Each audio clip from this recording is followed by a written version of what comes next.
Hello दोस्तों, जय माता दी। मेरा और मेरे इस म्यूजिकल ग्रुप में आप सभी का बहुत बहुत स्वागत है। जितने लोग हमारे चैनल से जुड़े हैं सभी को तहे दिल से धन्यवाद है।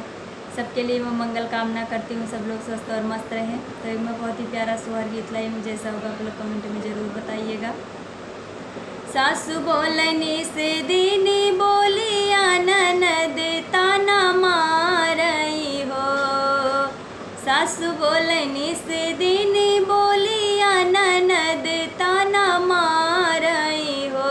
रामा काउने करम वास चूक्यों ललन नहीं पायाऊँ हो।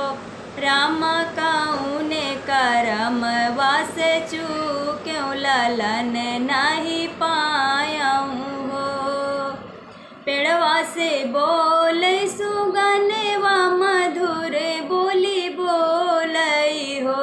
रानी मात पिता गरियायु करम वास चूकी हो। रानी मात पिता के गरियायु करम वास चूकी हो। किहलू न सासु कैसे जेठनिया से झगड़ी हो। रानी द्वार से भिखारी लौटायु ललन कैसे पाईबू हो। रानी द्वार से भिखारी लौटायु ललन कैसे पाईबू हो। सुगना तू बोलिया सुनाव हमाई समझावऊ हो। सुगनाया बयस जतन बताओ ललन मुख देखते हो। सुगनाया बयस जतन बताओ ललन मुख देखते हो। नित उठी सुबह नहायु सूरज पैया लागियु हो।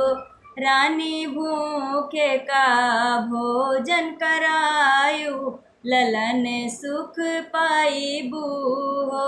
रानी भूखे का भोजन करायु ललन सुख पाईबू हो।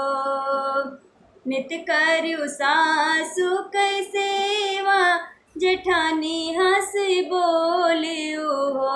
रानी मात पिता के करयु आदर ललन सुख पाईबू हो। रानी मात पिता के करयु आदर ललन सुख पाईबू हो।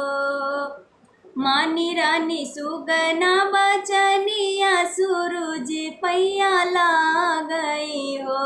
रामा करी के व्रत रविवार ललन मुख देखई हो।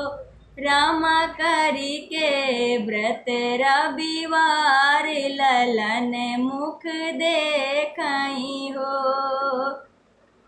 बहिनी मात पिता के करी सेवा आदर ललन घर जन माई हो।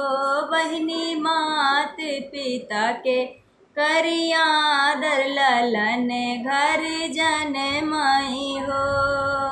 प्रेम से बाजे बधैया उठाई घर सोहर हो। प्रेम से बाजे बधैया उठाई घर मंगल हो। रानी छूटी गए बजनी के नाओ बजनी घर सोहर हो। रानी छूटी गए बजनी के नाओ बजनी घर सोहर हो।